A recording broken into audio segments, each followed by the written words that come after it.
A week ago, I interviewed for a temporary substitute teaching position in Orlando.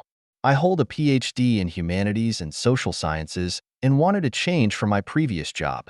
Teaching a subject I love seemed like the perfect break. The interview felt promising. My experience and demeanor earned me the job on the spot. I should have been thrilled, but a nagging thought arose. Why was I hired so quickly? Surely there were other applicants. During the interview, the panel mentioned that the class was particularly difficult, not because of the material, but because of the students. I didn't probe further, assuming it was just typical adolescent antics. Now, as I stand outside the classroom door, ready to begin my first session, I can't shake a feeling of unease. The sign on the door reads Humanities and Social Sciences. This is definitely the right room. Inside, though, it's empty. No students.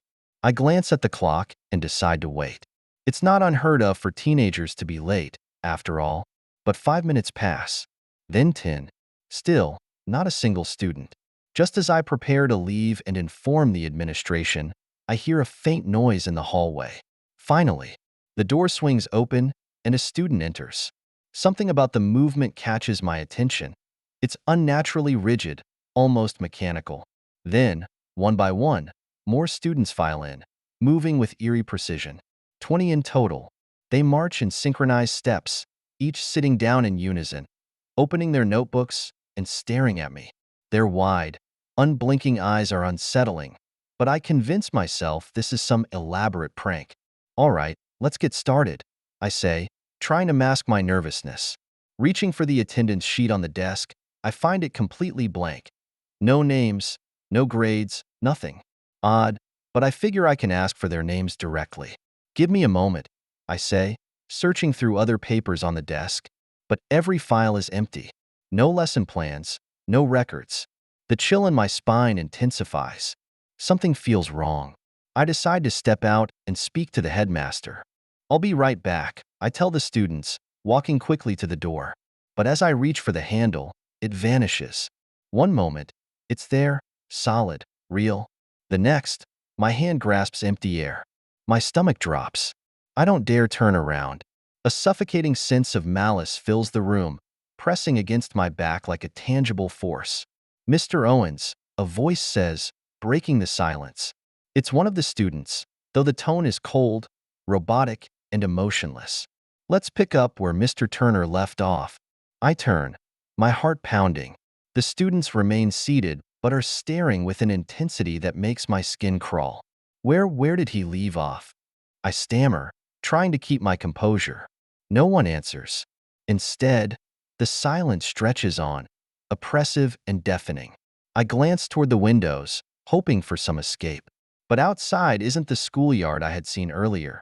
It's an endless expanse of grass stretching into a gray horizon. I'm trapped.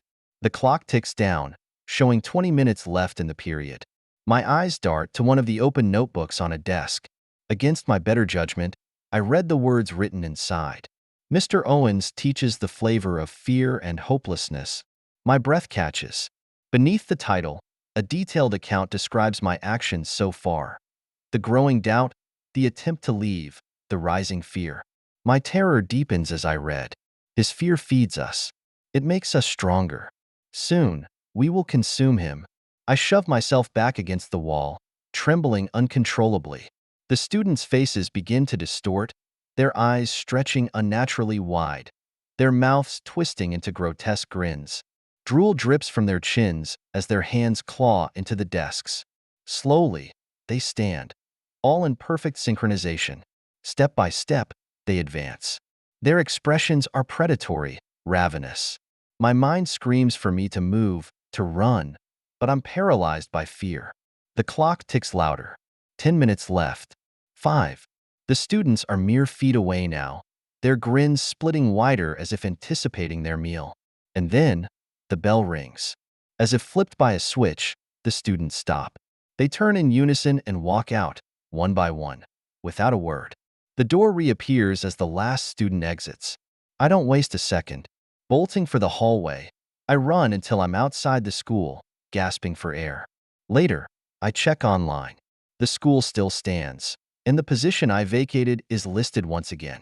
If you ever come across an opening for a substitute teacher and they hire you on the spot, don't accept.